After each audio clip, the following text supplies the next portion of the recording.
Kinulong po ni nanay si Scarlett sa bodega. Ha? Anak? Anak? Walang iya talaga yung tita mo. Anak, sorry kung ngayon na ako nagpakita. Pinakulong kasi ako ng babaeng yan. Deserve mo makulong. Ikaw ang ikukulong namin dahil child abuse ang ginagawa mo. Ano? At hindi mo na din makukuha ang 50% ng mana. Hindi pwede!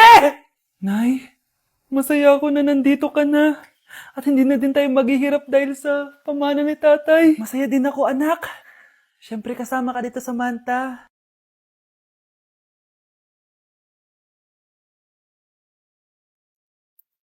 Ano ba? Bakit tawag ka ng tawag, ha? Oo, wala silang kaalam-alam. Sige na, baka mahuli pa tayo. Sa wakas, sa atin na ang mana. Maghahati tayo dito. Palayasin mo ni mga batang yun, ha? Ako bahala. Ang galing talaga natin magpanggap date. Mga anak, aalis na tayo dito sa bahay. Lilipat tayo sa mas malaking bahay. O eto, mga gamit nyo, inimpake ko na. Talaga, Nay? Scarlett, huwag ka maniwala dyan.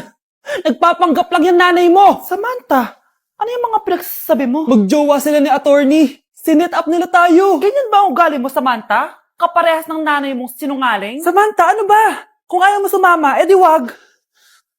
Sige, kung totoong anak mo talaga si Scarlett, saan at kailan mo siya ipinanganak? Ang dali naman yan. Edi sa Manila. Pinanganak ako sa ibang bansa. Hindi ikaw ang nanay ko. Ay, oo nga pala, sa ibang bansa pala. Sorry, nakalimutan ko. Ang dami namang drama. Total, nasa amin na ang mana. Umalis na kayong dalawa. Kung ayaw niyong pati kayo, ipakulong ko. Kung meron mang makukulong, kayong dalawa yon. Salamat sa pagtawag, Samantha. Inaaresto kita, attorney, sa kasong panloloko. Palpak ka talaga! Naisahan niyo ako ngayon, ha? Hindi pa ako tapos sa inyo. Talagang sinira mo yung sarili mo, attorney, para sa pera. At ang dami mo na palang naloko. Samantha, huwag na tayong maghiwalay, please. Oo, Scarlett. Dito lang ako palagi sa tabi mo. Kayong dalawa, mag-ingat kayo palagi, ha? Gamitin niyo na maayos sa pamana ng tatay niyo. Salamat po. Nakikiramay po ako sa pagkawala ng asawa niyo. Masakit para sa amin ang pagkawala niya. Kailan pala namin makukuha yung mga ipapamana niya sa amin? Ipaprocess pa po namin yun, ma'am. I-update na lang po namin kayo. Sige po, attorney. Sakit ng pagkawala niya. Nay, tignan mo, may medal ako.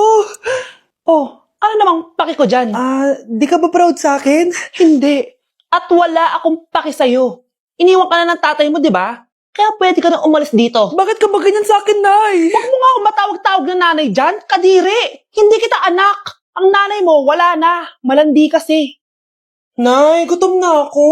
Ay, gutom na baby ko. Wait lang, mag-order ako ng steak for you, ha? Yay! Steak, my favorite! Ampun lang pala ako. Nasaan na yung totoo ko, nanay?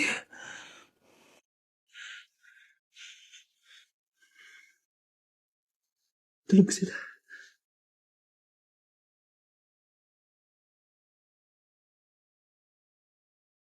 Nasaan na yun?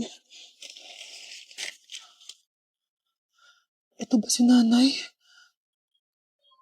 Ay, sino ba ito tumatawag na to? Muntik na yun. Attorney? Hello ma'am, may update na po sa ipapamana ng namatay niyo pong asawa. Sige. Punta ka dito sa bahay. Sa wakas, ito na yung araw na pinakahihintay ko. Hoy, ikaw! Pag dumating dito si attorney, magtago ka. Hindi niya pwedeng malaman na may isa pang anak ang asawa ko. Sige po. Ma'am, nakuha na po namin yung last will and testament ng asawa niyo.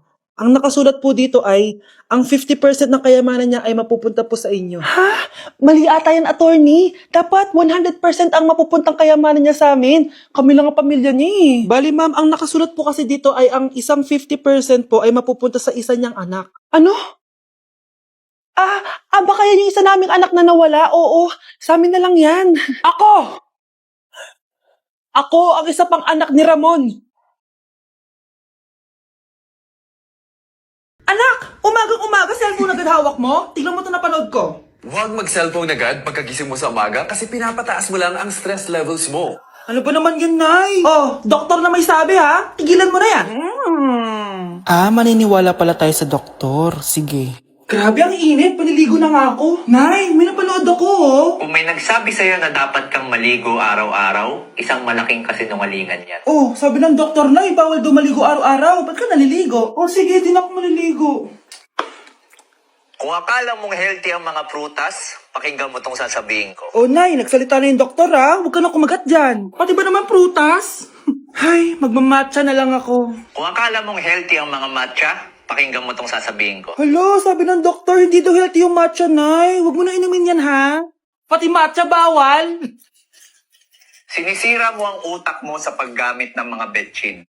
Oh, Nay, sabi ng doktor, sinisira mo daw utak mo. Huwag ka na maglagay niyan. Tama na! Oo na, lahat ng ginagawa ko masama sa akin. O sige, Nay, titigil na ako. Basta mag-cellphone na ako, ha? Sige na, mag-cellphone ka na. Pero huwag ka magpupuyat, ha? Masama pa rin yon. Malaking kasinungalingan yung sinasabi nilang bawal ka magpuyat. Anong sabi mo, Nay? Sabi ng doktor, pwede naman eh. Bye! Wow! Anak, di ako makapaniwalang may pinapatayo na tayong bahay. Nay, deserve natin to. Ang tagal niyo din to pinaghirapan. Ma'am, saan ko po ilalagay itong mga semento? Doon na lang sa gilid, kuya. Sige po, ma'am. Excited na ako matapos tong bahay natin, anak. Nandito. Hoy, huwag ka pupunta dyan! Sabi nangyari sa kanya. Naman siya. Ba't ang daming tao? Engineer, anong meron? Ma'am, yung isa sa mga trabahador namin, nakuryente tapos natabunan ng semento. Ayun, namatay. Ha? Paano nangyari yun? May nag-utos ata sa kanya na ilagay yung semento sa gilid. Madami live wire dun eh. Ay. Ang problema, ma'am, kung tatanggalin pa namin yung katawan niya sa ilalim ng semento, baka hindi agad matapos tong bahay niyo. Hindi pwedeng hindi matapos agad tong bahay na to. Di bale, babayaran ko na lang yung pamilya nung namatay. Nay, sigurado ka ba? Sige po, ma'am.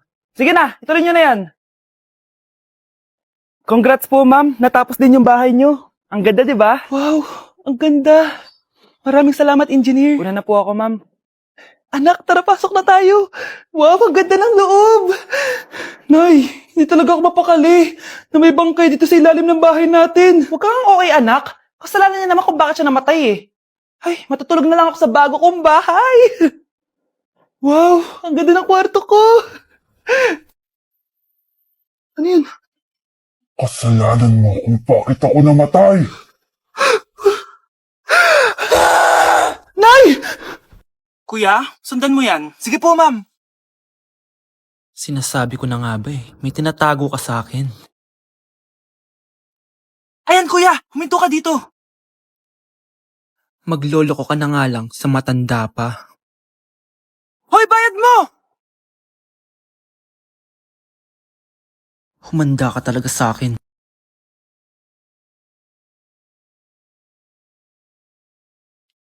Ang sweet niyo naman, may paregalo ka pa ha? Ano yun? Scarlett? Anong ginagawa mo dito? Manloloko ka! Pinagpalit mo ko dito sa matandang pangit na to? May paregalo ka pa, ha? Sa akin nga, wala ka binibigyan na regalo eh. Scarlett, magpapaliwanag ako. Manahimik ka. At ikaw naman, matandang pangit, sayong-sayo na tong boyfriend ko. Magsama kayong dalawa. Aba, walang respeto tong girlfriend mo, Ano pinagsasabi mo, Scarlett? Nanay ko to. Excuse mo lang yan. Mukha nga nagtatago ka kanina eh. Nagtatago ako kasi isusurprise namin yung tatay ko. Ganito babae ba yung gusto mo, anak? Yung walang modo? Nay, pagpasensyahan niyo na siya. Tita, sorry po. Anong sorry? Matandang pangit ako, di ba? Lumayas ka dito, babae ka. Sorry na, tita. Ayaw mo lumayas, ha? Brownie! Good boy! Tumakbo ka na. Nay! Impostor? Bakit nandito ka, ha? Walang iya ka? Bakit mo ako ginagaya, ha? Baka nakakalimutan mo. Nanay mo ang sumira ng mukha ko. Ha? Wow! Hoy, Sofia! Tandaan mo! Katulong ka dito, di ba? Huwag kang paupa-upo lang dyan. Ma'am. Kakatapos ko lang po maglinis. Nagpapahinga lang po ako. Talaga sumasagot ka pa sa amo mo, ha? Nay! Ang dumi pa dito, oh! Hindi niya ginagawa na maayos yung trabaho niya. Walang iya ka? Madumi pa pala dito? At nakuha mo pang magpahinga dyan? Paano nangyari yun? Ma'am, nilinis ko na po yan. Maniwala po kayo. Eto. Yung mukha ko! Ang sakit! Ayan, pati mukha mo, dudumi na. Umalis ka na dito! Tatanggalin na natin ha. Buti na lang talaga mabilis kang gumaling. Ayan, kuhang-kuha yung mukha ng pinapagaya mo. Dok, kamukha ko nga siya. Pinag-ipunan ko talaga to. Nagtataka lang ako. Yung ibang tao, mga artista yung pinapagaya ang mukha. Eh yung sa'yo parang normal na tao lang yung pinagaya mo. Dok, may kailangan lang akong gawin. Kung ano man yan, mag-ingat ka ha. Ano? Ikaw si Sofia? Napakawalang ya mo din no? Niloko mo pa kami! Mas walang ya kayo, mga hayop! Nay, baka gusto niyo ulit mabuhusan ng asido sa mukha? Asido? Gusto mo ng round 2? O eto, round 2! Ah! Sige, ibuhos mo! Naka-live ako, oh. Ipakita nyo kung sino talaga kayo! Ano? Alisin mo yan. Ano? Takot na kayo, no? Tignan ko na lang kung hindi kayo masisira sa mga tao. Hindi kami pwede masira.